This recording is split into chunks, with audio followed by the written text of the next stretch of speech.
Hello everyone and welcome back to the channel. Tiki number 5. Gonna call it the horned one. You'll see why later on in the video. And you might notice I've got a new toy, Super Jaws Double XL. I might do a little review on them once I've used them a bit more.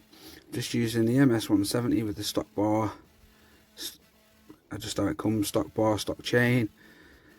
And yeah, definitely it's just like American people or whatever, like Kyle Hall and Geordie, Ryan Cook, they've got jaw horses. So these are just called the Super Jaws Double XL, and yeah, they're quality. I think they've got these ones can have like 1,000 kilograms of pressure, so as you're pushing your foot down, you've got a ton of pressure holding that log there, so you know it's secure. So just doing stuff like this, like it wobbles a bit when you've just got it on, say, the motorbike jack that I've got there. Yes, it's good, but you need a good heavy log, otherwise it's wobbling around a lot and you're screwing into the bottom of it. So then you need to have the motorbike jack in one place, so when you're recording, you can't just, you have to keep moving the camera around, and I haven't got loads and loads of space there, so when it's in the middle, the motorbike jack's in the middle, I can't fully get around. So if I screw from underneath into the log, it's just a lot easier and a lot faster and a lot more efficient, and I can work on a smaller log securely and keep turning it round with the Super Jaws. So yeah, definitely a good investment so far, so loving it. And just want to say thanks to everyone for subscribing. I think as I speak we're on 401 subscribers, so that's amazing. Really appreciate your support. And another thing is, that's just a kitchen knife I use to peel, and that's the MS170 with the carving bar on there. So a quarter pitch sprocket changed over and a quarter pitch chain. Yeah, and like I was saying, another thing is I'm going to be doing a giveaway when I get to 1,000 subscribers. So I've started a Facebook group, M.T.S chainsaw carving. It's the same profile picture as on here, so it should be easy for you to find. But I'm going to do the giveaway through the Facebook group. So say you're the first person to comment, and I say we're going to do the giveaway. Everyone come over to the Facebook channel, leave a comment with a number 1. So the first person does comments number 1, the second person comments number 2, and so on. But if, say, you're commenting number 4, but as you comment, someone else comments number 4, if the first comment of number 4 will be the number 4, so then you'd have to delete your comment and comment number 5. Otherwise, if, say, there's 3 people that have commented number 4, the first person to comment number 4, so it's gone 1 is Sheila, number 2 is Derek, number 3 is Steve, and number 4 is Susan, and then there's number 4 who's Sally, and there's number 4 who's Danny. The first number 4, Susan, will get it, because Sally and Danny, who commented after, should have deleted their comment and commented number 5, and then Danny should have deleted his comment and commented number 6, and like that. So everyone has to comment the unique individual number in order, and then I'll put all the numbers into like a Google number generator or whatever it's called. So if 800 people come over and comment and leave their number, comment their number, then I'll put 800 in. If all 1,000 of the subscribers of you lot all comment and come over to the Facebook group and all comment a number, then I'll put from 1 to 1,000 in the Google number generator, and I'll do it all live and that, so you can, you know, see that it's fair. And then we'll have to figure out shipping and all that sort of stuff as well. But yeah, we're not quite there yet, are we? Almost halfway there though, 400, so it's amazing. Like I say, appreciate everyone who subscribed, support, and just all your comments and all your you know, it's like I say, I find it really encouraging.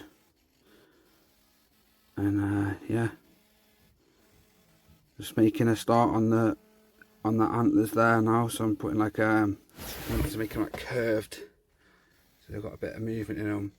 But just whittling that away now. So you got the front gonna be like 4 antlers in the end. So yeah, I'll leave you to enjoy the antlers being made.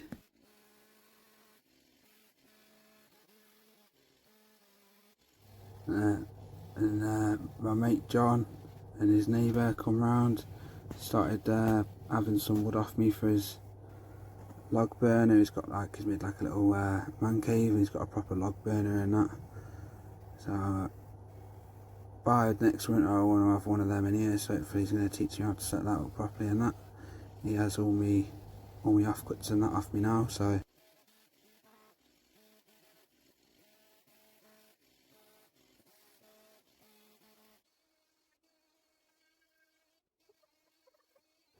and with these antlers, they just turned out to be proper fiddly things. I reckon well, I think it'd be a lot easier if you had a bigger log, wouldn't it? But finer details are always harder to do, aren't they? But like, I've just put a decent amount of separation between them, so you can get at least your carving bar in there, and do a majority of the sanding with like a finger sander, a file sander, whatever you want to call it. Just leave that sort of, I have to keep remembering, leave enough room to make the sanding a bit less boring, so you can at least use a file sander in there or whatever. So yeah, leave tip for antlers. Obviously these are the first time I've ever done antlers, but what I've learned, and I'm going to take from this is more separation between them, so I can access all the different sides of them. Because obviously antlers are like rounded, and I've made them like nice and round and still fat and chunky, reasonably chunky, so they're not like I've got a pointy end for you to fall on and poke your eye out or whatever. So that's my tip, and what I've took from these antlers is leave enough room. See there at the big ones in like the middle set of antlers that turns out to be like two antlers in one. You've got the front horn, the second 2 horns, and then the back 4th horn. So the middle row with 2 horns on it, that's where I went back in with the chainsaw and put more separation there. So you see the chainsaw tree, that pallet's gone there, that was at the back between the log store and a pergola, so it's just a chainsaw tree over there now. And then obviously I put the slabs down once I took all that out as well. So been a busy week really, and got this done. So yeah, happy with this week. Getting everything sanded, smoothed, ready for burning. And on the last like couple of noses that I've done, I've been having the noses before, like say the last 3 tikis. I was like, how am I going to put nostrils in here? And it kept ending up having like a weird little pointy bit in the middle, like instead of having nostrils flaring and you still got like a bridge of your nose there, it's like a pointy bridge of the nose with nostrils. So I started to figure out with the nostrils, just do a little flare and don't make that line of the nostril go to the end of the nose, so that don't go right to the tip of the nose and to the bridge, just a little curl. So that's another thing that I've it's like it took me a year to start figuring out how to do nostrils, and now I'm doing a couple of different styles of nostrils. And these antlers, definitely always remember to leave yourself a decent bit of room to work in to sand, which I still haven't done. I'll go back over it with a chainsaw in a minute. Just getting everything all smooth, ready for a nice quick burn then, because I've only got the little blowtorch, and I just went back in there with the MSA 160C electric saw to put the separation between them. Quick little sander flex to get all the frizzies out of by the nostrils and hard to reach places, so then when I burn it, it will burn evenly It's, you know, consistently, because I've made the texture of the sanded, I've sanded the wood consistently evenly smooth, so you get a nice consistent even burn. So yeah, and then I've made the teeth smaller and have a wider gap in them, so you can see all the grain in between them as well once you burn it. It's another different thing I've done in this tiki.